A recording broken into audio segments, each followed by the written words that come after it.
जो So first we will discuss little bit about consumers' responsibilities. The consumer should keep in mind the following responsibilities while purchasing, using and consuming goods and services. Page number 349. So as we have seen consumer rights earlier, every time we talk about our rights, हमारा ये अधिकार है, हमारा वो अधिकार है, हमें ये राइट मिलना चाहिए, हमें ये राइट, बच्चे भी अपने पेरेंट्स से कई बार इस तरह की जो है आर्ग्यूमेंट करते हैं कि हम बड़े हो रहे हैं तो हमें ये मिलना चाहिए, हमें ये फ्रीडम मिलनी चाहिए.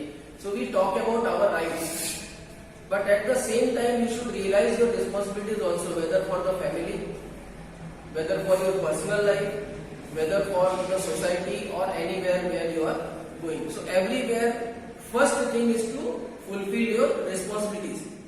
When you fulfill your responsibilities properly, then you are eligible to ask for the rights. That is the main, what you can say, channel. पहले हमें अपनी रिस्पॉन्सिबिलिटीज पूरी करनी है. जब हम सारी रिस्पॉन्सिबिलिटी बहुत ईमानदारी से पूरी कर रहे हैं, चाहे वो घर में, स्कूल में या सोसाइटी में है, तो हम बोल भी सकते हैं कि भाई आपके द्वारा लगाए गए जितने ऑब्लिगेशंस हैं वो हम पूरी तरह से फॉलो कर रहे हैं डिसिप्लिन के साथ, तो हमें भी कुछ इस तरह का सपोर्ट मिलना चाहिए. लेकिन अगर आप रिस्पॉन्सिबिलिटी ही नहीं पूरी कर रहे हैं और खाली राइट की बात करेंगे तो वो ऑपोजिशन ही होगा. सामने से आपको ऑपोजिशन ही मिलेगा, आपको सपोर्ट नहीं मिलेगा, क्योंकि वो बार बार बोलेंगे पहले तुम ठीक से रहो, पहले तुम ठीक से रहो. Every time the same sentence you will hear from your parents, पहले तुम तो ढंग से रहो, then we will think about you ना. So this is how everywhere you need that responsibility to be fulfilled by you. So what is first they have given? Be aware about various goods and services available in the market so that an intelligent and wise choice can be made. किसी ने कहा वो product अच्छा है, आप गए, skin का product था, आपने पढ़ा नहीं, हेयर कलर था, आपने पढ़ा नहीं, डिटेल नहीं ली उसकी कि उसमें कितना केमिकल कंटेंट है, कितना वो हैजार्डस है. हर कलर, हर स्किन के क्रीम पर लिखा हुआ होता है कि पहले उसे थोड़ी जगह पर कहीं आप लगा कर देखिए. कोई भी, चाहे कलर हो चाहे क्रीम हो, उस पर वो एक आइडिया देते हैं कि किसी जगह पर आप हाथ पर थोड़ी जगह लगाकर छोड़ दो, देखो उसका कोई इन्फेक्शन आपकी स्किन के बेस पर, आपकी स्किन का जो भी कॉम्बिनेशन होगा उस पर वो स्किन पे इफेक्ट तो नहीं करता. इसी तरह कोई भी मेडिसिन वगैरह हम लेते हैं बिना डॉक्टर को पूछे, तो हमें पता नहीं है कि हमारी बॉडी के हिसाब से वो मेडिसिन हमें क्या इफेक्ट करेगी, क्या साइड इफेक्ट करेगी, फिर भी हम लेते चले जाते हैं. किसी ने बताया ये दवा बहुत अच्छी है जुकाम के लिए, तो हम गए और मेडिकल से वो दवा का नाम बताया और ले लिया और खा लिया. So it is not called responsibility. आप रिस्पॉन्सिबल नहीं अपनी हेल्थ को लेकर. अगर आप रिस्पॉन्सिबल होते तो आप अपने डॉक्टर से कंसल्ट करते कि ये दवा क्या मैं ले सकता हूँ या ले सकती हूँ, क्योंकि डॉक्टर ने आपका इलाज किया और वो जानता है कि आपका ब्लड प्रेशर कैसा है, आपका टेम्परेचर कैसा रहता है, आपकी बॉडी किस चीज को अडॉप्ट करती है, किसको नहीं अडॉप्ट करती है. डॉक्टर को धीरे धीरे पता चल जाता है 4-6 बार अगर आप एक डॉक्टर को दिखाते हैं. तो all this things you should be aware. आप मार्केट में कोई भी प्रोडक्ट लेने जा रहे हैं तो आपके पास ये इंतजाम होना चाहिए. जैसे आप कोई भी चीज लेने जाते हैं, घड़ी है, ड्रेस है, तो आपको ये पता होना चाहिए कि उस तरीके का जो सामान है वो और कितने लोग बेच रहे हैं, क्या रेंज में बेच रहे हैं, कितनी क्वालिटी में बेच रहे हैं. हम ऑनलाइन ट्रेडिंग में ये सब रोज करते हैं. पहले हम सारा कंपेयर करते हैं कि प्राइस वाइज किस में सबसे ज्यादा फीचर्स है, डिस्क्रिप्शन किसका सबसे अच्छा है, टेक्निकल जिसके कंटेंट है वो किसके सबसे अच्छे हैं, तब हम लेते हैं. सेम अवेयरनेस आपको हर जगह रखनी है.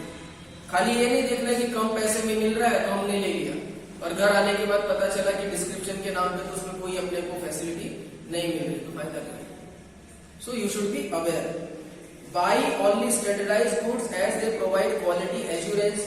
Thus look for ISI mark for electric goods, FBO mark on food product and hallmark on jewelry. ये सब आप सुन चुके हैं. All these names you are familiar. Ad वगैरह में हमेशा दिखाता है कि ज्वेलरी कभी भी लेना चाहिए तो हॉलमार्क लगी हुई ज्वेलरी ही लेनी चाहिए. तो उसमें जो मिक्सिंग होती है, जैसे वो एक रूल है कि भाई गोल्ड में आप ज्यादा से ज्यादा 2% या 3%, जैसे 22 कैरेट गोल्ड होता है उसको 24 कैरेट गोल्ड का आप सामान नहीं बना सकते क्योंकि वो सॉफ्ट होता है. आप कोई भी गहना बन सकता है तो वो 22 कैरेट गोल्ड का ही बनता है. तो बाकी 2 कैरेट क्या डाला जाता है, वो पीतल डाला जाता है. एलॉय हो जाता है तो वो हार्ड हो जाता है. और एलॉय हमने बनाए भी थे इसीलिए कि हमको एक हार्ड मटेरियल चाहिए था। तो इसलिए हमने क्या किया, हमने एलॉयज बनाना शुरू किया और वो एलॉयज अब हमें हार्ड मटेरियल देते हैं और अब वो हम यूटेंसिल्स में यूज करते हैं।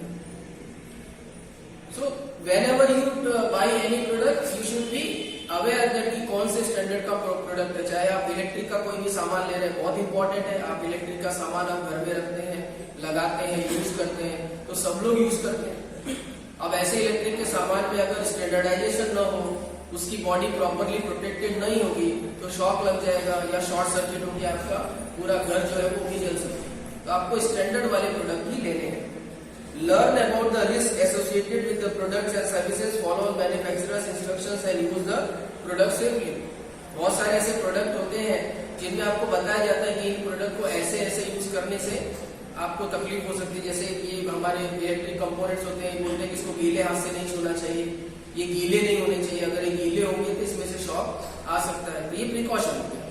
ऐसे बहुत सारे सेफ्टी मेजर्स अलग अलग कंपोनेंट जो हम लोग यूज कर रहे हैं, मोटर वगैरह हम लाते हैं तो उसके लिए बताया जाता है कि आपको क्या प्रिकॉशन रखना है यूज करते समय। और भी दूसरी सब चीजें हम लोग यूज करते हैं। हेयर ड्रायर होता है, हेयर स्ट्रेटर जो चीज होती है स्ट्रेट करने वाली, या कर्ली हेयर करने वाले जो ब्रश होते हैं वो घुमाकर से छोड़ना पड़ता है, नहीं तो वो गोलमाल वाली हालत होती है ना, गोलमाल टू वाली हालत होती है। तो वो सब उसमें लिखा रहता है मैनुअल में कि आपको ये प्रिकॉशन लेना है। आप व्हीकल लेते हैं तो उसका प्रिकॉशन देते हैं कि भाई इसकी सर्विसिंग बराबर से करवाते रहिए, ऑयल बराबर से चेंज करते रहिए। तो ये भी प्रिकॉशन आपको ही लेना है, नहीं तो आप बोलोगे प्रोडक्ट खराब निकल गया। So that you should take care. Read labels carefully so as to have information about prices, net weight, manufacturing and expiry date. ये सबसे जरूरी चीज होता है जितने भी पैकेट प्रोडक्ट आप लेते हैं, उन पर आपको हमेशा ये देख लेना। और खासकर ऐसे प्रोडक्ट अगर ईटेबल है तो, मिल्क है तो, ब्रेड है तो ऐसी सब चीजों पर जरूर आपको सारी डिटेल्स पढ़ लेना है कि वो बराबर टाइमली प्रोडक्ट है या नहीं। Assert yourself to ensure that you get a fair deal। और आपको ये ध्यान रखना है कि आपको सबसे अच्छा प्रोडक्ट सबसे रीजनेबल रेट में मिल जाए। Then be honest to your dealing, choose only from legal goods and services and discourage unscrupulous practice like black marketing and hoarding। कोई ऐसी चीज जो मार्केट में अवेलेबल नहीं है लीगली, उसको इलीगली आप बाई करने की कोशिश कर रहे हैं। जैसे ड्रग्स वगैरह होता है, ये सब इलीगली हो जाता है ना। ड्रग्स वगैरह जो लोग खरीदते हैं, चरस गांजे की जो चलती है सेलिंग, आप देखिए दुकानों पर मिल जाते हैं आप, लेकिन उसके लिए पहचान होनी चाहिए। गांजा लगभग हर पान वाले के पास रहता है, गांजा हर दुकान पर आपको अवेलेबिलिटी है कि यहाँ मिलता है, लेकिन वो किसको देंगे जो जान पहचान वाले। तो ये डीलिंग आपकी फेयर डील नहीं है, या आप इलीगल तरीके से डील कर रहे हैं। आप सरकार को भी नुकसान पहुंचा रहे हैं और एक इलीगल मोटिव किसी का फुलफिल कर रहे हैं, जो गलत तरीके से पैसा कमाएगा और उस गलत तरीके के पैसे का गलत इस्तेमाल ही करेगा, वो अच्छा इस्तेमाल नहीं करेगा और बड़ी चीज की स्मगलिंग करने की वो कोशिश करेगा। नकली शराब बिकती है जो सस्ते में लोग पीते हैं, तो वो भी एक बहुत ही डेंजरस चीज होती है। और ऐसी शराब पीने के बाद कई लोग मर भी जाते हैं, क्योंकि वो लीगली तो बनाई नहीं जाती, वो जल्दी बनाई जाती है। तो स्प्रिट का कंटेंट उसमें कितना रखना, अल्कोहल का कंटेंट उसमें कितना रखना, ये थोड़ी वो मालूम होता है, तो ऐसी बना देते। So this is what you should take care. Ask for a cash memo on purchase of goods और services, this would serve as proof of the purchase made. बिना किसी बिल के आप कोई भी चीज मत लो। और ये कहा जाता है कि मेडिकल का अगर आप कोई सामान लेते हो तो उसका कभी भी आप ऑथोराइज्ड बिल ही बनो। नायक में यही चीज उन्होंने बताने की कोशिश की थी कि आपको बिल जो बनाना है वो जो पक्का बिल होता है। लोग पूछते हैं ना कच्चा बिल बना दो, ये पक्का बिल बताओ, सबके पास पक्का बिल होता है। पक्का बिल मतलब आपको रिटर्न में फाइल करना पड़ेगा, और कच्चा बिल मतलब वो पैसा ब्लैक का साइड में निकलता जाता है। यही नायक में उन्होंने बताने की कोशिश की है कि अगर आप पक्का बिल लेते हो तो कम से कम वो पैसा सरकार के पास जाता है और वो पैसा फिर आपके विकास के लिए वापस यूज हो सकता है। अदरवाइज वो पूरा का पूरा पैसा ब्लैक मार्केटिंग में चला जाता है। तो this is how we should take care as a consumer. File a complaint in appropriate consumer forum in case of shortcoming. अगर कोई भी डिफिकल्टी आती है तो हमने ऑलरेडी उसमें पढ़ा है। आकाश कितने मिनट का बेटा? 9:40 बंद करो।